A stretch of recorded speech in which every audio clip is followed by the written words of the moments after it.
to be here in the greater Atlanta, Georgia area. This oasis. It's nice to be here. I don't know why I came here in June, but it's nice to be here. Wasn't thinking. Fucking ridiculously hot out there, just miserable, horrible. That kind of heat, you understand the racism down here, you know? It's like I get it. How would you get along with anybody? Look at them, just over there, drinking a cool drink. Lemonade was made for the white man. So, the hell have I been doing with my life? Trying to get in shape, man. I hate going to the gym, so I decided I'd go veggie twice a week. It's brutal. I can only make it till about 5 o'clock. 5 o'clock, that's what I realized about myself. You know that? Something has to die every day in order for me to live. Something's got to get its beak chopped off, its feathers yanked, uppercut to its jaw, just in order for me to survive. I'm trying. Couscous and all that shit.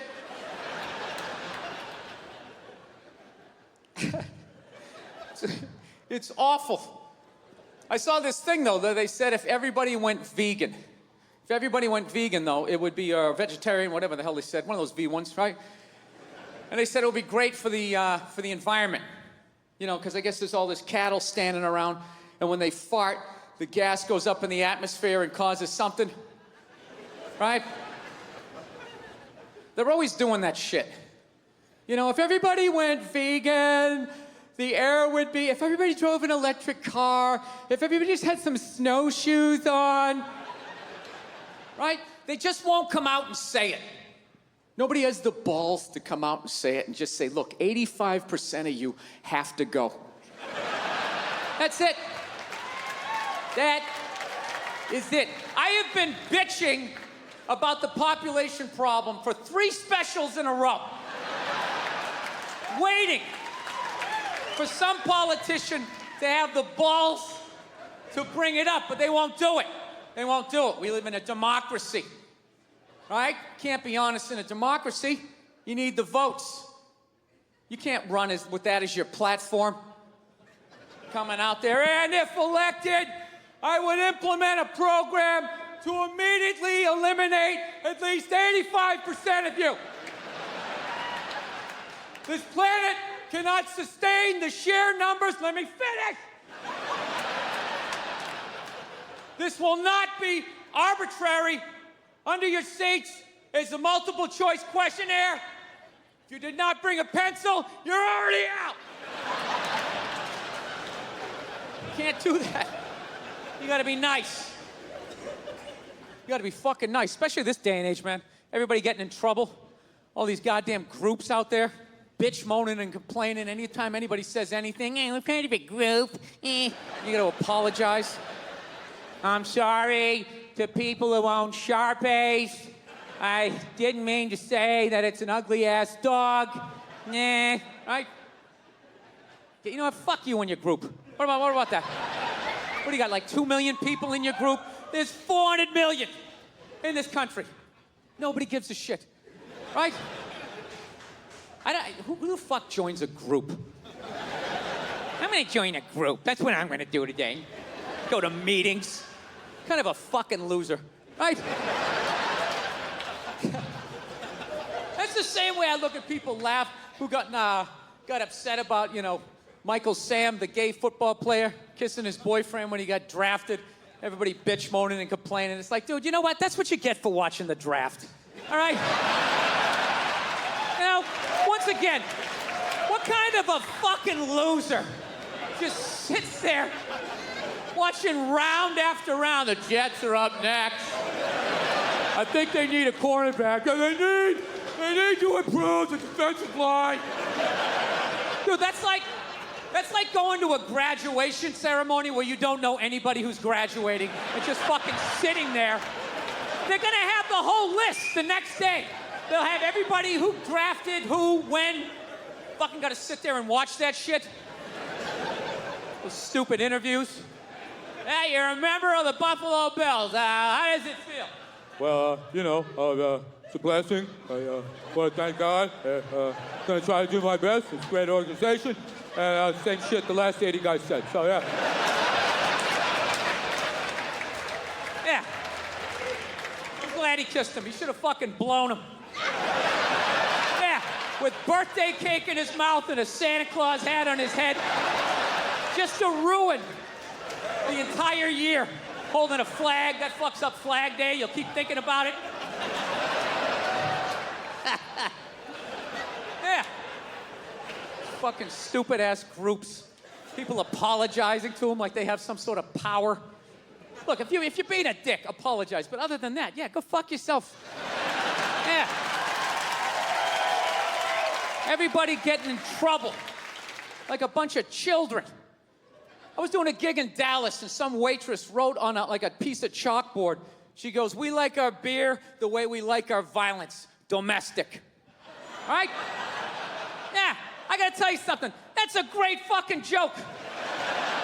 There is zero fat on that. You need every word of that joke. You take one word out, it doesn't work. It's a perfect joke.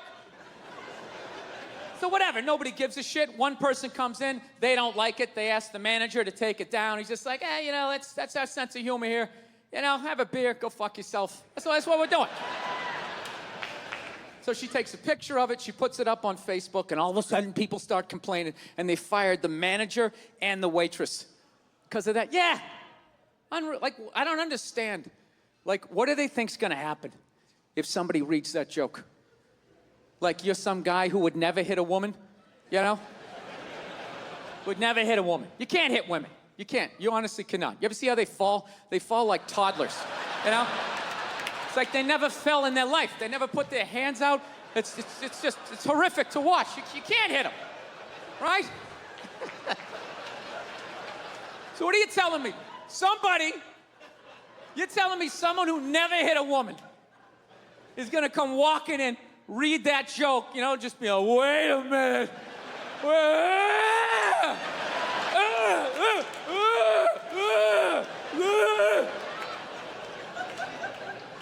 This is the dumbest shit. Dude, they have all kinds of signs out there telling people not to hit women. People still do it. What do you think wife beaters are doing when they drive home? They're like so focused on hitting their wife, they got blinders on, they're not reading anything. They don't see that don't hit your wife. Billboard, they're still gonna do it. Did that get too weird for you guys?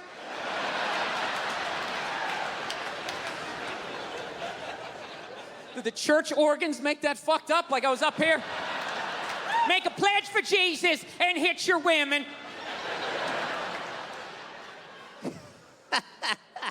Ever watch some of those stupid religious shows? That fucking Joel Osteen, you ever see that guy?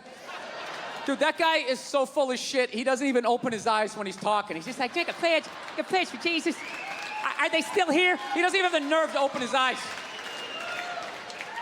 You want some popsicles? Jesus wants you to have some popsicles. He wants you to have those popsicles. This fucking electric blue carpet. So yeah, everybody's getting in trouble because these goddamn groups. Look at the amount of old people that got in trouble this year. Old people get in trouble, right? That older woman there that makes the cookies on the Food Network, right? Yeah, Paula Deen, she got in trouble because she had the slavery-themed wedding or whatever the hell she did, In defense of her, you want to have an original wedding. There's not a lot of themes left, You got to use the old imagination if you're gonna try to blow people away with your creativity, right? I'm actually gonna have a Holocaust-themed pool party later on this summer. I am. And everyone gets in the pool, yeah?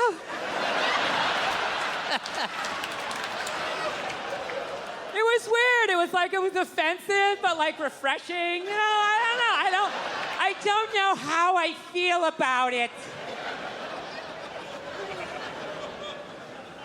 Yeah, she got in trouble. The old redneck on Duck Dynasty, that dude got in trouble.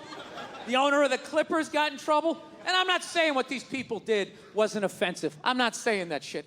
What pissed me off was at no point during all of these stories did anybody address their age. You know? They're fucking old. You know? What did you think they thought? You never talked to a grandparent and asked the wrong question and all of a sudden it went down this crazy road like, whoa, whoa, whoa! Let's get back to the cookies, Grandma.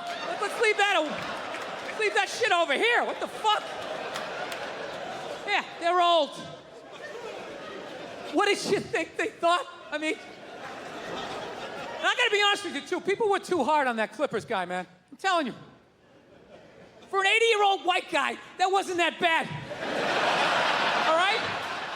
Dude, he didn't drop the N-word once. That's unbelievable for an 80-year-old white guy.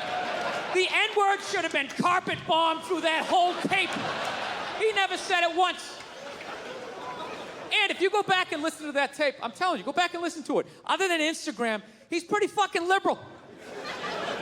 He's like, you can hang out with them, you can have sex with them, just don't promote it on Instagram. It was the weirdest, most compartmentalized, like, racism I ever heard in my life. Something about Instagram, I didn't get it. Other than that, he was wide open. You can make a snowman with them, go to a water park, rub your bellies together. Just don't promote it on Instagram. Hey, what about Facebook? I don't give a fuck about Facebook. Keep it off of Instagram. Yeah. Dude, you understand? The guy's 80 years old. Do the math. This dude was born in 1934. That's 13 years before Jackie Robinson broke the color barrier. First 12 and a half years of this guy's life, he watched all-white baseball, and it was fine. First 12 and a half years. Up next, Whitey Willoughby.